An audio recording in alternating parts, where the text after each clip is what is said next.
Kalian jadi saksi, Pak. Demi Allah, saya dapat, Pak. Demi Allah, saya dapat, Pak. Peggy, nggak mungkin, emang Peggy semalam itu langsung pulang, ada 2 orang dah gitu. Maksudnya Peggy ada dua kayak gitu? Iya, nggak mungkin lah jam 8 ke sini langsung bunuh, nggak mungkin. Polisi akhirnya melakukan konferensi pers ya, dan menampilkan tersangka Peggy Setiawan ke hadapan kita semua. Tapi mari kita dalami bersama dari apa yang kita saksikan tadi. Jika kita perhatikan, keterangan-keterangan yang dijelaskan oleh polisi itu semua berdasarkan dari keterangan 2 saksi. Mungkin salah satunya dari keterangan saksi yang namanya Aep yang baru-baru ini muncul, tapi setiap memberikan keterangan dia selalu memakai masker. Kabar dari Tribun, saksi Aep ini juga pernah diminta keterangan oleh Pak Rudiana, ayah almarhum Eki di tahun 2016 silam secara diam-diam. Kok diam-diam ya? Apa ayah Eki berniat ingin menyelesaikan ini sendiri? Karena itu mungkin bukan wewenang Pak Rudi untuk ikut campur menyelesaikan kasus anaknya, karena Pak Rudi itu bagiannya di narkoba ya saat itu. Tapi kalau kita lihat dari naluri seorang ayah, menurut saya itu hal yang wajar sih. Tapi apa Pak Rudi juga saat itu sudah mencoba mencari keterangan dari Linda atau Rian Wisnu ya, yang merupakan teman dari korban? Kita lanjut dulu ke keterangan polisi. Tadi katanya saksi mengenali 5 motor yang menjadi barang bukti dan mengenali 1 motor smash warna pink yang dikendarai oleh tersangka Peggy Setiawan. Saksi juga katanya mengenali wajah-wajah para tersangka tapi tidak tahu namanya. Nah, menurut keterangan polisi juga, saksi ini merupakan teman masa kecil Peggy. Siapa teman masa kecil Peggy? Oh iya, menurut ibunda Peggy, adiknya Peggy yang bernama Luciana juga mendapatkan panggilan dari polisi untuk menjadi saksi di tanggal 28 Mei 2024. Berarti saat ini keterangan dari adiknya Peggy belum dikantongi polisi ya. Nah, menurut keterangan polisi, katanya penyidik lama atau penyidik di tahun 2016 pernah juga mendatangi rumah DPO. Ini sama seperti yang kita bahas kemarin ya. Tapi katanya DPO tidak ada di lokasi saat itu. Lalu polisi mengamankan motor smash warna pink lalu memfoto wajah DPO yang berada di dinding. Lalu foto tersebut diperlihatkan kepada saksi dan saksi katanya membenarkan bahwa foto tersebut adalah foto dari Peggy Setiawan.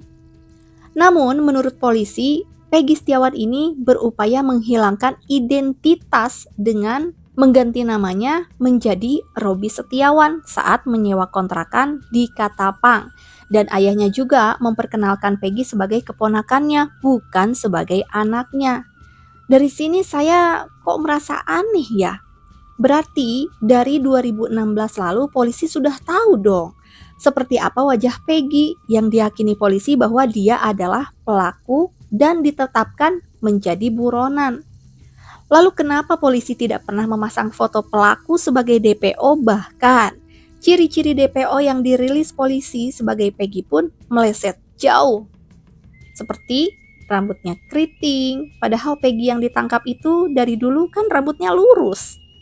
Ini saya bertanya-tanya loh, kok bisa ya? Saya gak paham dengan penjelasan polisi di bagian ini. Lalu katanya, Peggy juga mempunyai 2 akun Facebook, yang satunya atas nama Peggy Setiawan, itu akun yang pernah kita bedah bersama ya.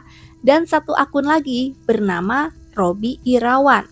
Nah, kalau polisi berpatokan pada Facebook, kalau di akunnya Peggy Setiawan itu di tanggal-tanggal kejadian Peggy seperti sedang di perantauan, bukan di tempat kejadian. Dan menurut teman kerjanya, pada tanggal 27 Agustus 2016, Peggy itu sedang berada di Bandung karena sedang ada pekerjaan, membuat rumah tinggal. Namun temannya tersebut pulang ke Cirebon di tanggal 27 Agustus 2016 karena tidak betah. Temannya mengaku pulang jam 8 malam dan sampai ke Cirebon jam 11 malam usai ada kejadian pembunuhan Vina dan Eki. Dan dengan yakin, temannya bilang tidak mungkin Peggy ada di balik kasus ini. Menurut kalian gimana? Kalau menurut saya sih harusnya teman-temannya yang di Bandung ditanya juga. Apa malam itu Peggy memang stay di Bandung atau tidak? Ini kan bisa menjadi bukti juga. Kalau memang Peggy pelaku yang sebenarnya, berarti Peggy ini adalah pelaku kejahatan yang luar biasa. Karena bisa merancang situasi keadaan sedemikian rupa sehingga bisa mengecoh para petugas dan netizen tentunya. Saat polisi menjelaskan apa yang Peggy lakukan pada korban Eki dan Vina, terlihat Peggy seperti memberikan kode dengan sedikit menggelengkan kepalanya. Seolah-olah tidak terima dengan apa yang dikatakan polisi. Dan itu bukan sekali. Berkali-kali Peggy Setiawan terlihat menggelengkan kepalanya hingga polisi juga menyebutkan Peggy terancam pidana mati seumur hidup atau 20 tahun. Lalu polisi juga menerangkan kenapa para tersangka yang telah didakwa ini mencabut keterangannya. Ini katanya karena perintah dari kuasa hukumnya untuk mengarang cerita. Nah loh, apa nggak menyalahi aturan hukum ya? Ini berarti usaha menyembunyikan bukti dong. Polisi juga di sini mengkoreksi bahwa ternyata tersangka itu jumlahnya bukan 11 tapi 9. Loh, terus kemarin waktu tersangka dinyatakan 11, itu angka dari mana? Lalu adanya nama DPO yang sudah dirilis sebelumnya, yaitu Peggy, Andi, dan Dani, bahkan Panji yang sudah terlebih dahulu dihilangkan, itu nama-nama dari mana? Kok sekarang tiba-tiba dianggap tidak ada? Saya sih bingung di sini. Berarti dengan tertangkapnya Peggy sebagai tersangka ke-9, kasus ini apa maksudnya sudah terselesaikan? Kadang-kadang kasus ini terasa seperti benang kusut ya, yang statusnya bisa berubah secara tiba-tiba. Ini mungkin hanya polisi yang tahu penjelasannya. Di sini, polisi juga menerangkan bahwa polisi tidak mengejar apakah yang bersangkutan yaitu Peggy Setiawan mengakui perbuatannya atau tidak. Karena polisi sudah mendapatkan keterangan dari saksi-saksi kunci, sehingga polisi di sini katanya tidak memperhatikan lagi keterangan dari Peggy Setiawan.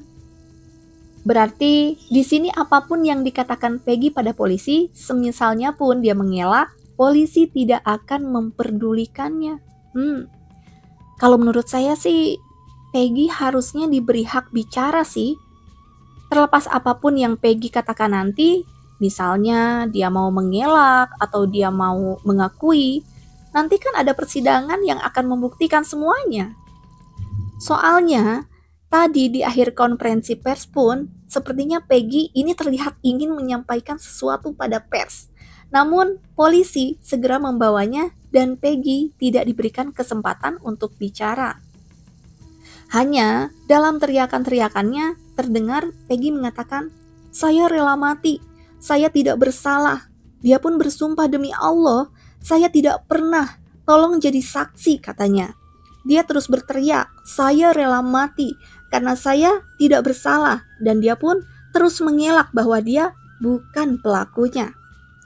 Ini benar-benar perlu ketelitian dan pembuktian yang kuat ya dari kepolisian.